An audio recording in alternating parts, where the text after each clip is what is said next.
We all share the fate of this planet. Living within the Earth's natural boundaries is central to the delivery of peace, prosperity, equality, and justice. Yet, we face a crisis.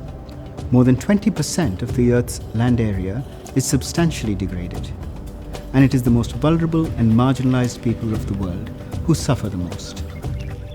The world has decided to respond by committing to the urgent restoration of degraded landscapes. But we need to learn from history. Without addressing issues of access, needs and rights, our well-intentioned attempts may not achieve the sustainable results we all desire. Restore Life is a collaboration between development and conservation partners underpinned by the research expertise of the University of Cambridge.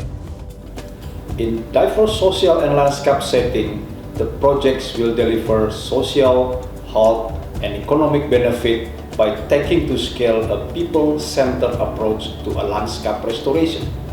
The project's evaluation and learning model will strengthen vital insights on what works, where, and for whom.